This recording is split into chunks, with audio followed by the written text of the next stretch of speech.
حضرت موسیٰ علیہ السلام کے پاس بنی اسرائیل کے لوگ آئے اور کہنے لگے کہ اے اللہ کے نبی، بڑا عرصہ ہوا ہے بارش نہیں ہوئی، پانی کی قلت ہے اور جانور بھی پریشان ہیں، انسان بھی پریشان ہے، آپ دعا کیجئے۔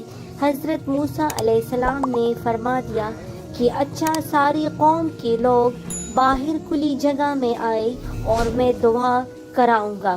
کتابوں میں لکھا ہے کہ 70,000 لوگ اکٹھے ہوئے۔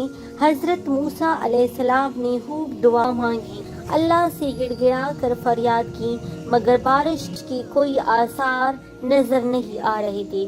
جب کافی دیر دعا کرنے کے بعد بھی بارش نہ ہوئی تو موسیٰ علیہ السلام نے پوچھا، اے اللہ، آپ کا ایک نبی آپ سے اپنی امت کے ساتھ مل کر دعا مانگ رہا ہے اور آپ کی طرف سے قبولیت کے آثار ظاہر نہیں ہو رہے۔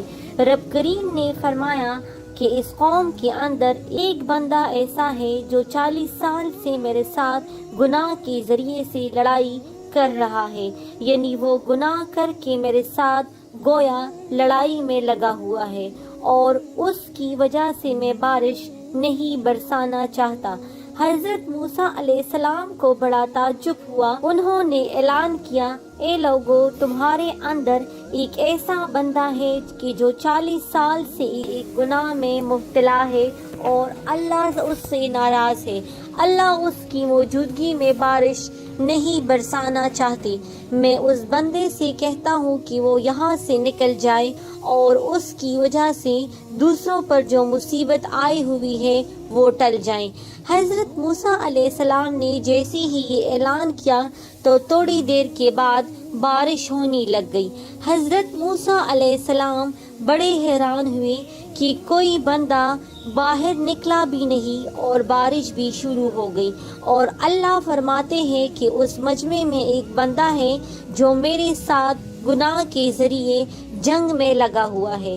تو رب کریم سے پوچھا، یا اللہ، یہ بارش کیسی ہوئی؟ اللہ نے فرمایا کہ جس بندے کی وجہ سے بارش روکی گئی تھی اسی بندے کی وجہ سے بارش ہوئی۔ حضرت موسیٰ علیہ السلام نے اللہ سے کہا، اے اللہ، اس کی وجہ سے بارش کیسی ہوئی؟ فرمایا کہ جب آپ نے اعلان کیا، اس بندے نے اپنے دل میں سوچا کہ اے اللہ، کہ اگر میں اس وقت لوگوں کے درمیان سے باہر نکل کر جاؤں گا تو میری رسوائی ہوگی، میں کسی کو چہرہ دکھانے کے قابل نہ رہوں گا۔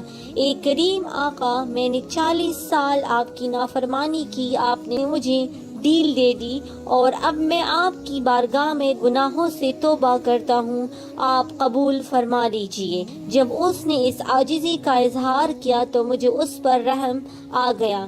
موسیٰ علیہ السلام نے عرض کیا، اے اللہ، اس مقبول بندے کی مجھے زیارت تو کرا دیجئے۔ اللہ نے فرمایا، جب وہ میری نافرمانی کرتا تھا تو اس وقت میں نے اس کا راز فاش نہ کیا، اب تو وہ گناہوں سے توبہ کر کے نیک بن چکا ہے، تو میں کیسے اس کا راز آپ کے سامنے کھول دوں؟ اس سے اس بات کا پتہ چلتا ہے کہ اللہ تعالیٰ بندے کو عذاب دینا پسند نہیں فرماتے، صرف اس وقت عذاب دیتے ہیں جب بندہ سرکشی کرتا ہے۔ چنانچہ ہمیں چاہیے کہ ہم دنیا میں اپنی گناہوں کی اللہ سے معافی مانگ لیں۔